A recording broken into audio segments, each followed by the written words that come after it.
So, in today's video, I'm going to go through my 4 upgrades that I would make and which order I'd make it as I get deeper into the hobby of sim racing. So, without further ado, let's go. Okay, so step 1 is the load cell pedals. Now, these are the Fanatec V3s, the Cossport brake performance kit, and the damper, which is this thing. This doesn't really make too much difference. This is excellent. This I'd recommend. If you're buying the V3s, go for the performance kit. It's well worth it.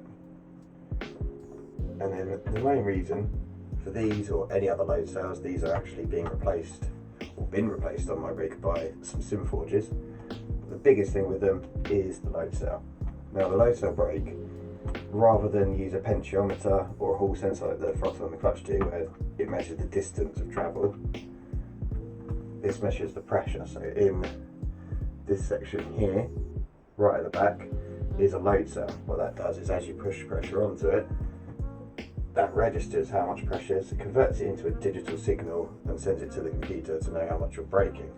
What this allows you to do is set quite a hard firmness at certain points. So I've got these set up to do a bit of travel and then it's hard.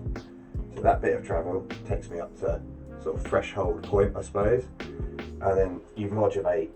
It's much easier to do with your leg than it is a hand. Modulate around that pressure point to avoid locking up. Now, the reason these are a massive suggestion on upgrade for everybody is because it's much easier for your brain and to register pressure inputs from your leg than it is distance inputs in that movement. So you become a lot more consistent, a lot easier to modulate around that threshold braking area. So what you get is a much more consistent performance, and consistency is key in most racing. You may be a little bit off the pace, but if you can do that lap after lap after lap after lap, and if people are faster than you but they tend to make mistakes, you will end up passing them in a race. So definitely look for a load cell setup or an add-on or mod that you can do to your existing pedals that allow that feeling of pressure rather than travel. Now, next recommendation is a solid rig. So this is the Track Racer TR80 Lite. Actually one of the last things I bought for my rig, and possibly should have been one of the first, because putting this together was a pain, but once it's together it's so solid. It completely transformed the feel I had through my wheel, my pedals. It allowed me to brake easier. I've got more force feedback feeling. I was running on a wooden rig at the time, which was solid. Didn't really realise how much it flexed until you actually go to something like this. Now, the seat I've got it is out of a Mitsubishi FTO. It's really cool, it's really comfy, but mounting it was a pain. You can probably see the blocks of wood down here because the rails are all offset and I can't weld or do any of that. So blocks of wood and some corner brackets from the rig is holding it together. That will get changed eventually. I'll have to give this back to my mate that gave it to me, although I think he's got rid of the car since. So yeah, excellent rig. Decent price, I think it's about £300. I'll have to double check. I'll put it up on the screen in a second. Comes with a wheel deck mount. I got a slightly different one. I got just a piece of 8020 with a wheel deck that comes out. I believe now in the pictures, and when I bought it, it should have had a wheel deck support bar across the middle. Don't know if that was a shipping mistake and I got the bit from the TR80 normal one, or they just had problems with the wheel deck, so they shipped me the other one they had because it wasn't ready. Not 100% sure. Never questioned it because the way I've mounted my wheel actually works better with a normal piece of 8020 rather than a wheel deck anyway. So quite happy about that. Pedal tray with the SimForges, you can just see the red bit down there. The pedal tray is absolutely rock solid. Now that is probably the best bit about it. It's a great big thick bit of metal, doesn't move.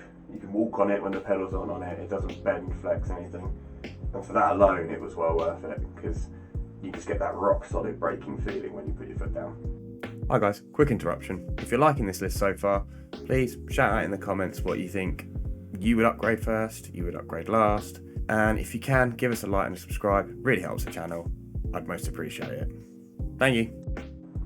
Okay, next bit, and this is going to be my personal choice, but triple screens.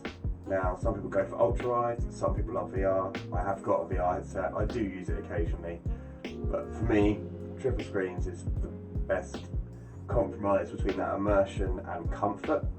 I find that VR can get very hot, very sweaty.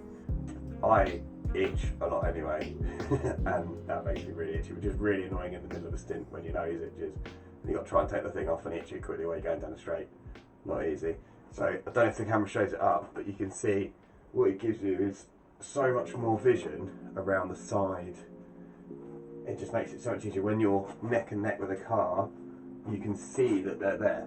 Now this will be distorted because you're not sitting in the driver's seat from this angle, but yeah, I would definitely recommend, if you're struggling, if you can run them, your computer can run them, even if you have to turn the graphics setting down like I do to get them, I still think it's worth it. Especially with things like FSR and DLS in some of the sims, it makes it a little bit easier to run for a lot of computers now.